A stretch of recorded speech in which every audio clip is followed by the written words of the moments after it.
Hey, I'm Scotty T from Your Comedy Minute. I've never been more excited in my whole life. I have a comedy legend with me. George Wallace is here. George, thank you so much for being on my show. Good day, young man, Mr. Townsend Scott.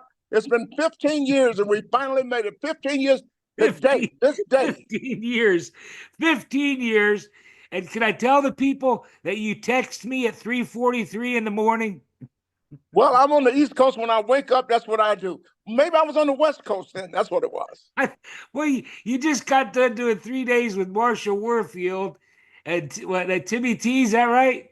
Yeah, we were up in the Pleasanton, up in the Bay Area of I California. didn't know where you were. All It I was, know is I was getting a text at 3:43 in the morning. well, but you text me back. I got up to pee. Yeah, because I So woke you up got up because to pee somebody too. texted me at 3:43 in the morning.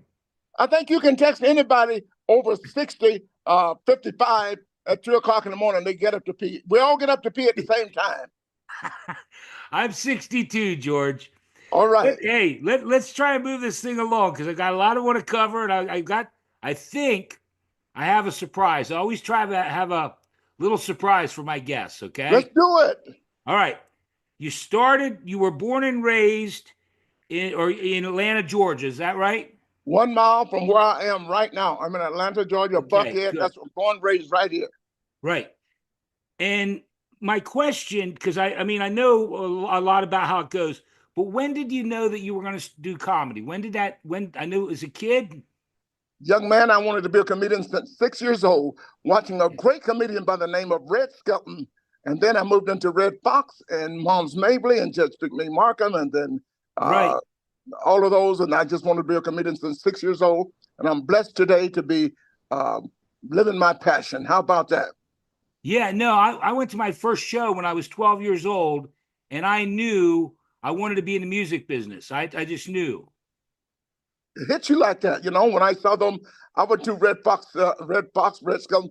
I would do their Yeah, jokes and take them back to school, and the kids would laugh. And what better environment would you like to have than laughter? right. Well, and so let's try and move along. I know you went to Ohio, and then in New York is when you started doing comedy, and you got to be friends with Jerry Seinfeld. Jerry Seinfeld, my best friend for 48 years. Right, I'm the real George. I'm his roommate for 13 years. I was right. best man in his wedding, and I'm the father of his kids still And today. wait, My there's best. more. There's more. If I did my research right, you were pallbearer at his mother's funeral, and you own half of everything he has. Oh, you really did some research. I have a check in the Yep. bank right now, and if he ever gets divorced, I'm going to turn that check in and get half of everything he owns. How about that? We You made got a a deal. check. We made a Tell deal. you have a check that says that Jerry, you guys made a pact or something, right? Exactly, half of Yeah. everything I own. Right. And then from there you moved on, and we'll get to my buddy Red Fox. Red Fox. Oh, buddy of mine quit smoking the other day. Got run over by a tobacco truck. I Uh, you went on to write for Red Fox out and you wrote the went to Red the Fox West show.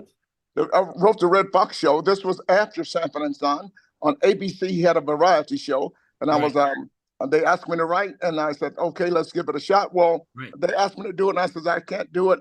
Then they said it's $2,500 a week. In 1977, I said, I'll come up with something. Yes, And you did. and I did. And And then the rest is history. And to this day, I thank God for people like Red Fox and yeah. Sammy Davis Jr. for paving a way for people like me. Yeah, I grew up. The reason I bring it up, and I love Red Fox, I grew up on Red Fox and Mom's Mabley records, and that was the stuff my parents, go all that, that Yes. everything. When they would leave the house to go to church, that's when we listened to the party records, they call them back in the day, the party Oh records. yeah. Um, moving on, your first TV show was Good Times. Yes, with Jimmy Walker and Thelma. Uh-huh. Yeah, again, I grew up on Norman Lear, All in the Family, and the Jeffersons, and J.J. Walker, and I mean, I just can't get over it. It's amazing. And to know that Norman Lear produced all those shows, and now I have a brand new show coming out on Amazon in February called Clean Slate, also produced by my good friend Norman Lear. I am Is the that last right? show. Yes, I'm the last show he produced before he kicked your bucket. Wow. Hmm. That's a Man, blessing. George, that's That's a amazing. blessing. Boy, I hit that one out of the park, didn't I? Yes, you did. And the show is called Clean Slate. I wanted to Yeah, reboot. I saw you did some promos for it, and believe me, I'll do everything I can to help out a little bit I can do. You got a deal. I wanted to reboot Sanford and Son. Basically, I Yeah. just wanted to hear. Basically, I just wanted to hear. And he says, "Come up with an idea." So I came up with an idea, and the idea was now it's going to be like Sanford and Son, Sanford and Daughter. It's called Clean Slate. I have a son that left my house when he was 17 years old and didn't come back until 27 years later. And he emailed me and says, "Dad, I'm coming home." And the next day I go to the door, most beautiful lady you ever seen in your life. And I said, "Pretty lady, I don't know whether you're selling Avon or the Watchtower, but I'm not buying today. My son is coming home." And she says, "Dad, it's me." Oh my. And so what this old black man from Alabama is doing, he has to change his life. That's why we call it Clean Slate, and learn how to live with her life. And she has to learn how to live with mine. And it's about love and letting people live and be who they want to be. And my daughter is Laverne Cox. I knew Laverne. There you go. Yeah, Wow. so we're pushing this, and it's already translated into every language in the world, and it's Amazon, and it's gonna be big. It's controversial, you know. Normally, never Yeah. touched anything that wasn't controversial. You saw my jaw drop, you Yeah, know. that's what we. That's the first thing I said in the show is That's okay. You can say that. You can what. say that. That's a, You can I, no, who because I said, got that's oh, the trick. That's the trick I have up my sleeve, believe it or not. yeah. Um, But it's gonna be really good, and she's really good, and it's the whole staff is really. Thelma Hopkins, she's on with me, and we're gonna be fighting. That's my fighter, like Sanford and Son on Esther. Thelma Hopkins and I will be That's fighting. the use the one that take your face and dip in dough and make gorilla cookies. Yeah, you got it. You got it. Shut Here's up, one you more old for you. fool. Shut Lamont, up, you old Lamont, fish-eyed fool. Lamont, tonight I'm making up your favorite dish, steak or rice or beanie. You know Yeah. my man, Red Fox. Yes. Yeah, I love, and that's why, I just had to get you on because, and I'll get to it. We got a lot of stuff yet. Besides, okay, so I said you started with Good Times, but then you went on your own HBO special, The Tonight Show, Yes. Letterman. You've done so much, Yes. and now you got a new show, Clean Slate.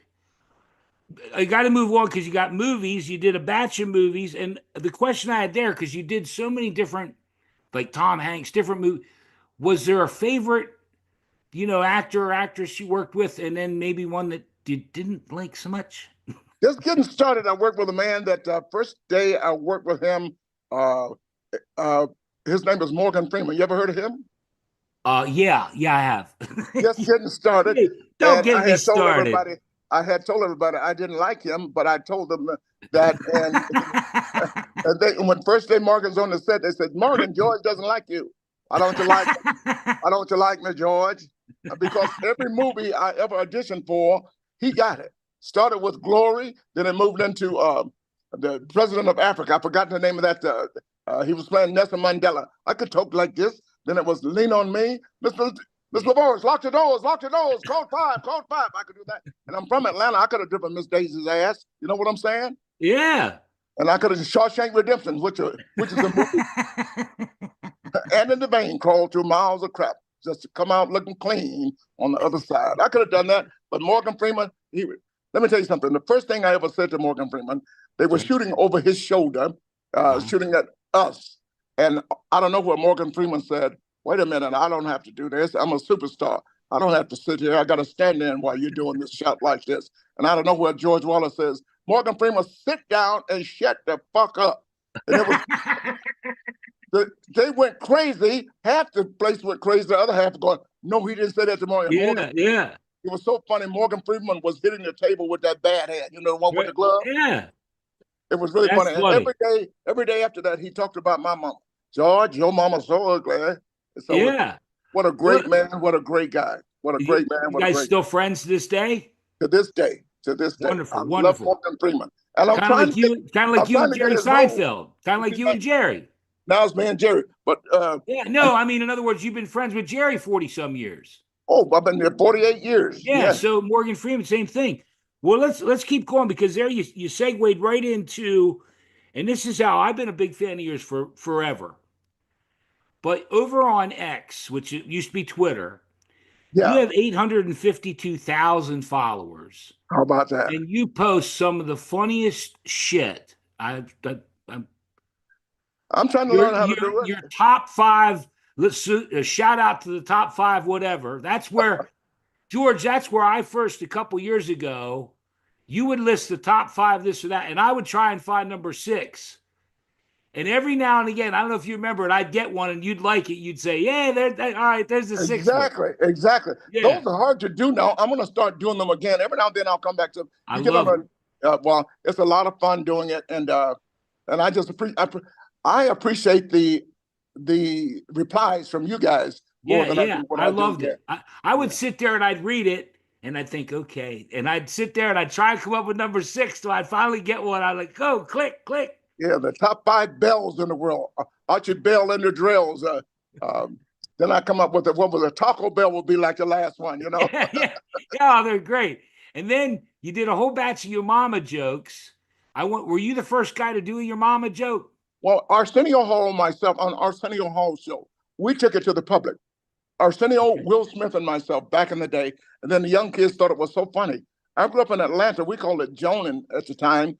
Okay. That's what we did. So it meant nothing to me. And then all of a sudden they called me the king of the Your Mama jokes. And I just Right. yeah, and it was so good and so funny. And even this weekend in last weekend in Oakland, somebody said, "How about your mama?" And I said, "I know this old ass white man not gonna sit down here and talk about my mama right in front of my face." And the house went crazy. Yeah, so we started Yeah. talking about each other's mama. Yeah. You mentioned Will Smith. I had dinner with Will Smith. Did you? He's a great guy. He No, is a great guy. he's He a didn't great guy. slap me. But I got mad at him at the I used to be clean comedian, a Christian comedian for 47 years. And Right. then when Will slapped Chris Rock, that's when I started cussing. Well, Let you're me in tell you good something, shape Scott, here, it hurt me buddy. so bad. That's when I started cussing, not cursing, cussing. Right. No, I know. Cussin. And that's when Yeah. I went crazy with all of the Smith. He hurt me so badly, so I didn't know what to say. I just said, "Fuck Will Smith." I was really angry because Chris Rock is like my son. I said, "Fuck all the Smith. Fuck Will Smith. Fuck Will Smith. Fuck his wife, Jane, G.I. Joe, Jada, Oh whatever her name. no. Fuck her." I I went gave it off, man. away. I said, "Fuck his grandmama, Granny Smith. Oh, fuck all the Smith. Smithsonian Institute. If Mr. Smith goes to Washington, fuck them all. Fuck Emmitt Smith of the Dallas Cowboys. Fuck Stephen A. Smith, ESPN. Fuck them all. And I fuck gave, Judge Clarence. And fuck Judge Clarence too. He's not a Smith, but fuck him anyways." So, well, and then well, at the club, Scott, at the club, I was saying, and I did some research. Smith happens to be the number one name in America. Is there anybody in this room named Smith? And they go, "Yeah, well, fuck you too." So, George, I gave it away and I didn't try to, but I'm gonna since you did it. Lester Bibbs is the man that is responsible for you and I getting together. well, And he and I, before I texted him before and let him know that you and I were doing this. exactly. And Lester Bibb, hang on. He said, tell George I love him and ask him about fuck the Smiths. there you go. And I tell you what, I'm telling you, right hand to God. Lester Bibbs and I are born on July 21st. Something you don't know. More entertainers and celebrities are born on July 21st than any other day in the year. Okay.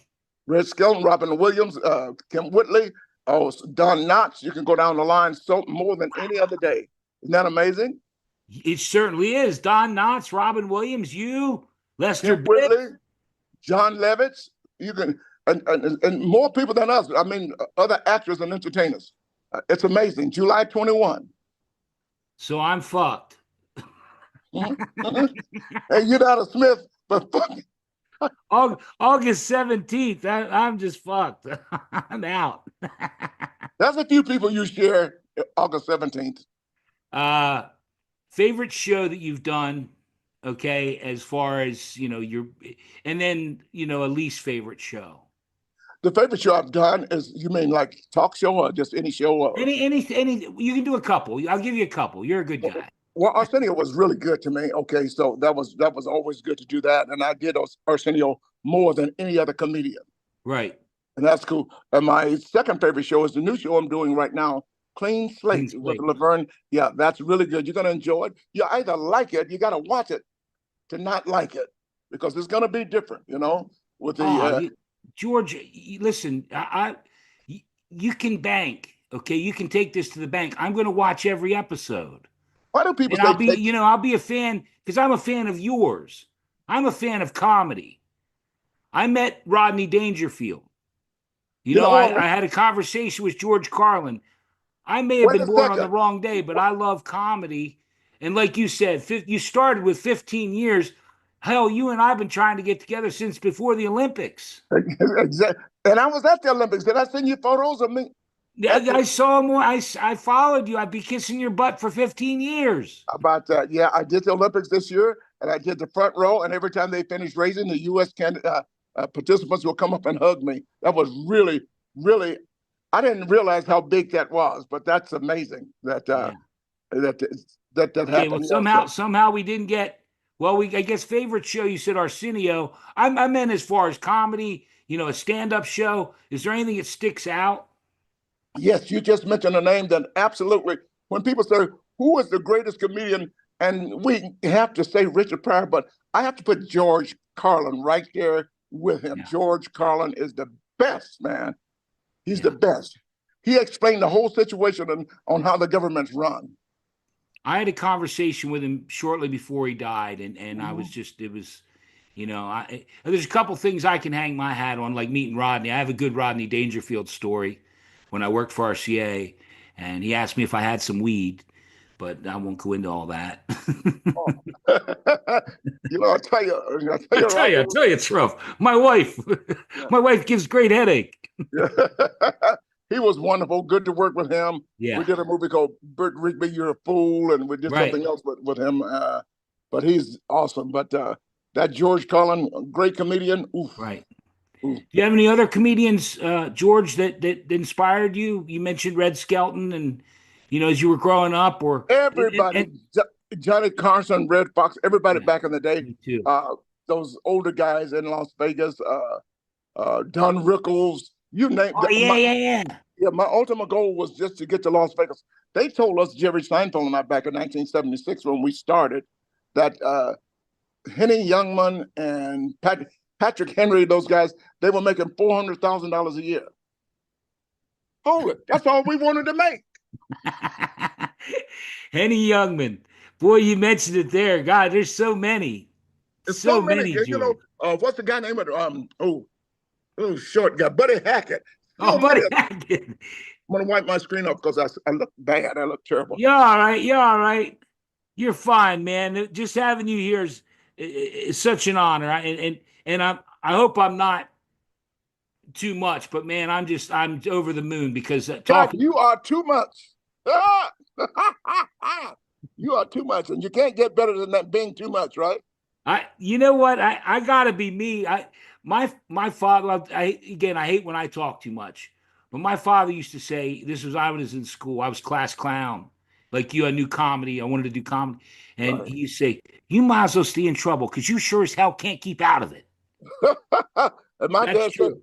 and my dad said to me, "Would you shut up? You talk too much. You're not gonna have anything to say when you get ready to die." So your dad has always had something stupid to say. Yeah. Yeah. And my dad would lie. My dad would be driving down the street. He see steam coming out of a manhole cover. He would say, "The devil's cooking dinner." They just make up lie. That's why I lie so much. That's why you I lie. love lying. So, Well, now besides Clean Slate, what else do you got coming out? I know, like I mentioned, you just did a couple days with Marshall Warfield and forget the other guy, and you got a couple more coming up in December, right? I'm going to Oklahoma City. I don't know the name of the club, but it's a comedy club. I'm going there December 14th, 15th, 16th. Um, I have to look on this because when you work so much, you just show You up. do. I just go to the airport. Sometimes I go. I don't know whether I have a ride waiting or whatever. I just show up and I love working because I have the best job in the world. As I said before, all I do is lie. And I teach the young kids, make sure you enjoy your life. Love what you do. I have a passion. I could go to work Yeah. right now. Isn't that one I could go to work right You now? are supposedly. Well, Yeah. I was going to ask your least favorite show, but I was afraid you were going to say your Comedy Minute. Well, you're a real comedian, so you know what you've had that answer several times. But Yeah. no problem. No, I intend to enjoy life. Yeah, no. I thank God for each day. Yeah. I'm 62 and I've had some health problems. I've lived a hard life. I've drinked and partied and I was in the music business and I've been with all kinds of a lot of late nights and All right. that. That's all you got to say. A lot of late nights, and I open for a lot of people like Natalie Cole and Marvin Gaye. Uh, uh, Oh I yeah, had yeah. Diana Ross, you did the music thing. We didn't even touch on that. You yeah, opened for a lot of music acts. back in the day when we started. That's what a comedian's job was. A young guy want to open for a singer. I did the Tonight Show on a Thanksgiving night in 1979, and the next Right. night, Friday night, I was in front of 17,000 people with Natalie Cole. From Natalie Cole, I went to George Benson, Helen Reddy, uh, Smokey Robinson. Right. Oh, it was so nice out there to just work and have fun. And then Donna Summer, she was Yeah. disco queen, and then I went with Donna Ross for a year and a half, and then I was with the great Tom Jones for 5.5 years. No lie. Five and a greatest guy. I remember that. It's not unusual to be loved. Da, da, da, da, da. And I tell you what, he asked me to work for him as I was with Donna Ross. I said, oh, hell no. I'm with Donna Ross. We got 17, 20,000 people every night. So Diana went on vacation, and William Morris at the time said, go out for a few weeks with Tom Jones. And I went Right. out with Tom Jones. I knew he was a star, but I didn't know he was an international star. 17 to 20,000 people with Tom Jones. And he was the nicest. I never had to touch my bag. Everything was first class. Oh my God, he was such a nice guy. Well, And you he could stayed there still five sing years. You stayed there 5 years. That must have been good. all over the world with Tom Jones. And they told me, and Caesar's Palace down in Las Vegas, they would tell me the first 500 ladies out front, they're not going to come every night because they come to see Tom. Guess what? Those ladies showed me love, and they were there every night. They were throwing their panties at me, and I would say, eat your heart out, Tom Jones. Woo. So life has been good since day one. Long as I'm out on that stage telling jokes, what a blessing. Laughter Right. is healing for the soul. And when you can make people laugh, when I make people laugh, it makes me happier. Yeah. You mentioned it there because Robin Williams, you say, maybe he stole it from you. Laughter was the enema of the soul. But he didn't say, no, it's actually a quote from the Bible. And Robin twisted it around. Yeah. Laughter is healing for the Okay. soul. Yeah. Uh-huh. Yeah, Mhm. you are a comedy genius, man. Like I said, I just used to love going over to X and seeing you just had anyone that's not go over to X and follow George and look at the stuff he posts. Thank you so much, man. Thank I you. love it. I love it. But I don't know if I should do it or not. I said to you we talk about a lot of things, but I don't think you're a fan of Donald Trump. you just you just thought you'd bring that up. How would you how would how now you want me to start cussing If again? they go over to your X thing, they might see just I a little bit. I told you the five white people I hate. Okay, five. I don't hate anybody, but this year's I hate Wait, Donald no, Trump. hold it, pump the brakes. You hate all the black MAGA people. They they I'm are the killing you. I'm worst. killing you. No, they are the worst. But the five white people I hate most are Okay. Donald Trump, Jim Jordan from Ohio, Marjorie Taylor Greene from right here in Georgia. Right. Fuck all the Greens. Al Green, Turnham Greens, Collard Greens, Trayvon Green, all of them. And then Draymond Green. the fourth white person I hate is Judge Clarence Thomas, and the fifth one is Clarence Thomas. Wait, Clarence Thomas isn't white. Yes, he is. Yes, he is. Tim Scott, all of them. Herschel So, Walker. so Well, if you're scoring at home, kids, fuck the Greens and fuck the Smiths. If yeah. you're a Green or a Smith, George Wallace does not like you. Fuck all the Walkers. Walker Texas Rangers. Jimmy Walker, Johnny Walker, Johnny Walker Red, Johnny Walker Black, No. Johnny Walker Red. Fuck all the Walkers. Fuck all. Anybody own a Walker? Oh my God, Madam George. C.J. Walker. But we're just having fun, so. Oh God. I don't know where to go. I don't know what to say. You kill me. Life is good. We're laughing, and that's what's most important. George, listen, you said it best. I'll be honest. Well, no lie to you, right? I'm nervous as heck. I was nervous as heck whenever I have a big star on. And you know, I think about that. Like I Oh, have a you picture nervous with. talking? You talking about talking to me nervous?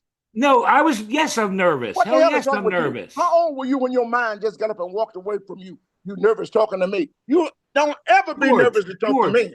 let me put this in perspective for you. Go I ahead. mean, I have a picture with Ringo Starr. I've worked with a lot of big, but nothing. This is me and you, and there's no net, and it's live, and God knows what's going to happen. And man, it's just been crazy. Well, God bless you. Something good is going to happen to you, whether you like it or not. It already did, my friend. It already did. I have a saying. It's from a Squeeze song. You mentioned music and the stuff you've done. I worked with a lot of bands, and Squeeze had a song that said, "What crumbs of joy can I steal from this day?" How about that, huh? George Wallace, you are the crumb of joy I stole today, man. You are killing me. God, you're too nice, man. God bless us. No, no, because you know you have anticipation, 3 months worth of anticipation of meeting someone. After Lester Bibb said, "Just give him a call. He'll come on." Lester Bibb said, "Just give him a call," and He'll then come on. It's a been three text, months. a text at 3:42 in the morning, and gosh darn it, here you are. Here it is. We made it happen. How about that? You know what? And if you had a good time, which I'm praying you did, what we'll do is when it gets clean slate time, when it's getting ready to air, come back on and we'll do another one. You've got a deal. Let's do that, okay? Is that okay with you? In the meantime, Scott Townsend, I'm George Wallace. I love you, and there's absolutely nothing you can do about it.